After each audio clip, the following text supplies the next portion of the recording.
Hello everyone, কেমন আছো তোমরা সবাই? আশা করি তোমরা সবাই ভালো আছো। আমিও বেশ ভালো আছি। শ্রুতি রায় দিদি চ্যানেলে সবাইকে স্বাগত।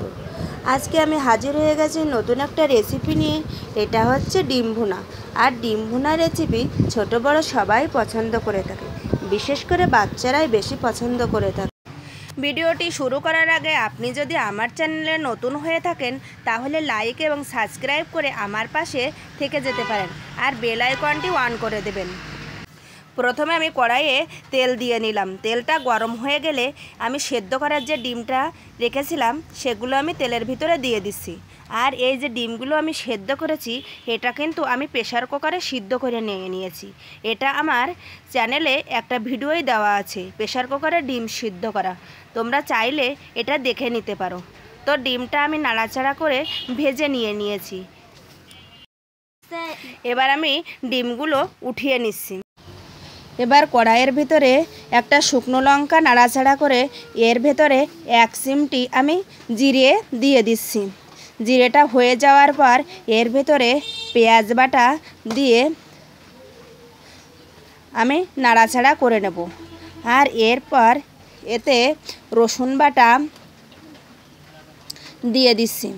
রসুন বাটা দেওয়ার পর আবার একটু নাড়াচাড়া করে এর ভেতরে আমি শুকনো লঙ্কা বাটা যেটা আমি করেছিলাম সেটা আমি এবার দিয়ে দিচ্ছি। আবার নাড়াচাড়া করে এর ভেতরে হলুদ,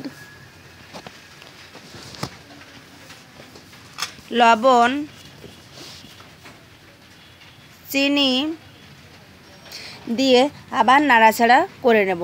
আর মশলাটা যাতে ধরে না যায় তার জন্য সামান্য একটু জল দিয়ে নেব। আর এই জলটা দেওয়ার ফলেই রান্নার কালারটা কিন্তু ভালো আসবে।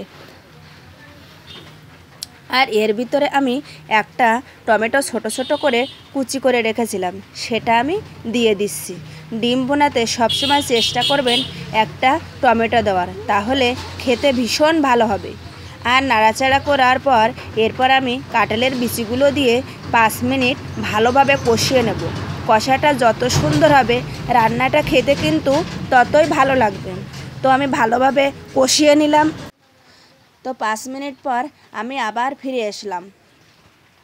এবার আমি এর ভিতরে ভাজা ডিমগুলো রয়েছে সেগুলো আমি এই কষানো যে মশলাটা রয়েছে এর ভেতরে আমি দিয়ে দেব। তো মশলাটা তো আমার কষানো হয়ে গেছে, এবার আমি ডিমগুলো দিয়ে দিচ্ছি। ডিমগুলো দেওয়ার পরে আবারও একটু নাড়াচাড়া করে নিতে হবে যাতে ডিমের ভিতরে মশলাটা সুন্দরভাবে ঢোকে। আর ডিম মশলাটা যখনই কষানো হয়ে যাবে এবং তেলটা ছেড়ে ছেড়ে আসবে তখনই আমি এর ভিতরে অ্যাড করব কিছুটা জল। আর যেহেতু আমি প্রেসার কুকারে রান্না করব তাই জলটা পরিমাণ মতোই দিতে হবে। আর এই জলটার পরিমাপ হচ্ছে আমি যেটুকু ঝোল রাখবো সেটুকুই জল আমার প্রেসার কুকারে দিতে হবে। আর এর ভিতরে জিরে, ধনে এবং গরম মশলা গুঁড়ো দিয়েই আমি এটা প্রেসার কুকারে ঢেলে নিচ্ছি। আর প্রেসার কুকারে দেওয়ার পর 3টে সিটি দিলেই রেডি হয়ে গেছে। দেখো আমার এই যে ডিম ভুনা। তো বন্ধুরা, এই ব্যস্ত জীবনে প্রেসার কুকারের জুড়ি মেলা ভার। আমি কিন্তু প্রত্যেকটা রান্নাই প্রেসার কুকারে করে থাকি। তোমরা যদি এটা দেখতে চাও অবশ্যই আমার চ্যানেলে ভিজিট করে আসতে পারো। এতক্ষণ পর্যন্ত ধৈর্য সহকারে ভিডিওটা দেখার জন্য তোমাদের অসংখ্য ধন্যবাদ।